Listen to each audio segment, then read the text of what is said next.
All right, so with the femur, we're going to do the origins first. So beginning on the anterior aspect of the bone. Well, first, this is a left femur I've got. So head, this will be lateral side, and then medial side. So beginning with the origins, we'll have here on the anterior aspect of the bone, which will be probably about 2/3 of the way up on the anterior surface, will be the vastus intermedius.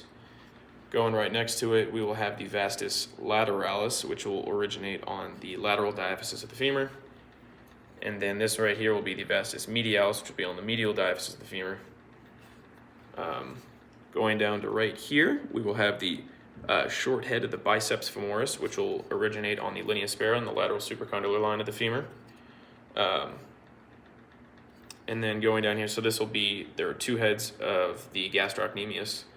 And this will be the medial head, which will be on the medial condyle, lateral head, which will be on the lateral condyle, and then right here we have the plantaris. Plantaris is on the inferolateral supracondylar line, and then right here we have the popliteus, which will be popliteus will be on the lateral epicondyle of the femur. That should be it for origins. So for insertions, we're going to go back up to the proximal part of the bone. So on the greater trochanter, on the medial aspect of the greater trochanter, we will have the gemellus superior and inferior insertion. And then here will be the obturator intern or externus insertion. And then back to the greater trochanter, at least like on the outside of it at least. So the anterior aspect of it will be the gluteus minimus. Posterior to that will be kind of on the lateral side will be the gluteus medius. And then superior to all those on the greater trochanter will be the piriformis. Staying with the glutes, right here we will have the gluteus maximus, which will be on the gluteal tuberosity. Right here is the quadratus femoris, which is on the femoral quadrate tubercle of the intertrochanter crest. Yes.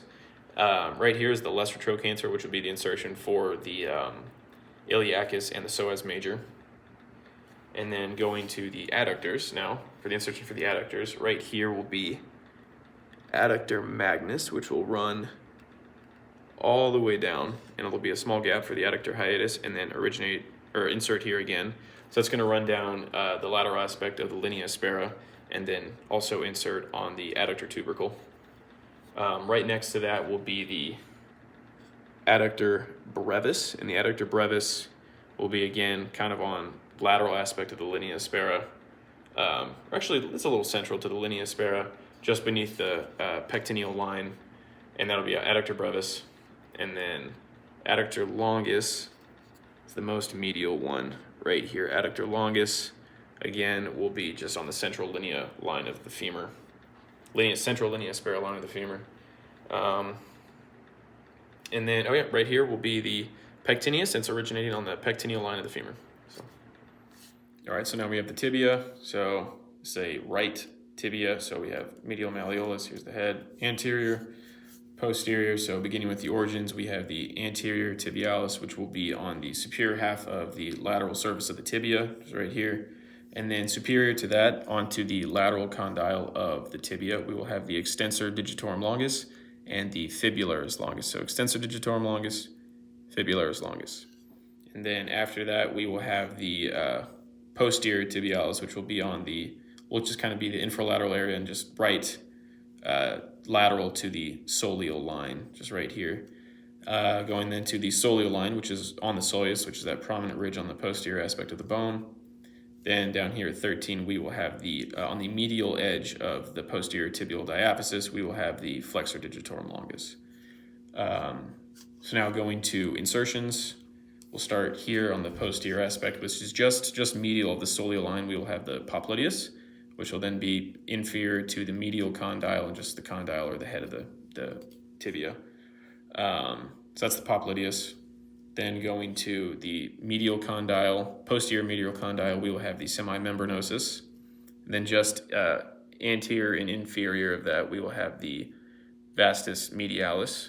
And going down here to the pes anserinus of the tibia, we will have the sartorius, gracilis, and then semitendinosus, so sartorius, gracilis, semitendinosus. And then right here, just up on the anterior aspect of the lateral condyle of the tibia, we have the iliotibial tract. All right, with the ossicoxae here, I have a right hip bone, right ossicoxae. So it's going to be split into 3 bones. This top part's going to be the ilium, we have the ischium, and then the pubis. So beginning with this side here, we have the gluteus maximus, which is going to be just on the posterior superior iliac spine, and the other side of it is going to be the posterior gluteal line. Then here we have the origin of the gluteus medius, which is going to be in between the posterior gluteal line and the superior gluteal line, and then glute minimus, which will be between inferior gluteal line, superior gluteal line. Up here we'll have the tensor fasciae lata, just kind of here, it kind of just originates on this point here. So this is going to be on the anterior superior iliac spine, just kind of beneath the iliac crest there. Right here we'll have the sartorius. So the sartorius will be just inferior to the anterior superior iliac spine, and then, just be there. Right here we'll have the piriformis. Piriformis will be on the posterior superior iliac, or the posterior inferior iliac spine, right there. Going to these 2 points right here, right there, and right there, we will have the rectus femoris origins. So this is just kind of superior to the acetabulum right here for one of the origins, and then the other one's just going to be on the anterior inferior iliac spine, so AIIS. Moving back to the backside, the posterior part aspect of the ossicoxae, we're going to have down here, we'll have the ischial spine, and on the ischial spine, we'll have the gemellus superior and inferior. Gemellus is superior, is obviously superior, the inferior is inferior. Down here we have the ischial tuberosity. So for right here on this furthest most part, we'll have the biceps femoris long head, as well as the semitendinosus, and then here is the semimembranosus origin on the ischial tuberosity.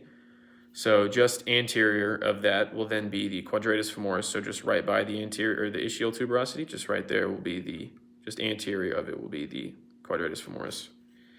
Going down to this bottom aspect here, we'll have the adductor magnus. Adductor magnus will originate on the inferior pubic body, or the inferior pubic ramus. Other adductors will be, right here will be the adductor longus, adductor brevis, and gracilis, all originating on the inferior pubic body or inferior pubic ramus. This one's kind of getting a little bit, the adductor longus is getting a bit more anterior and superior than the rest of them. But right here, we have the obturator foramen, and on the external rim of it, we'll have the obturator externus. Then right here, we'll have the pectineus, which is superior to the pubic ramus, just sitting right above it.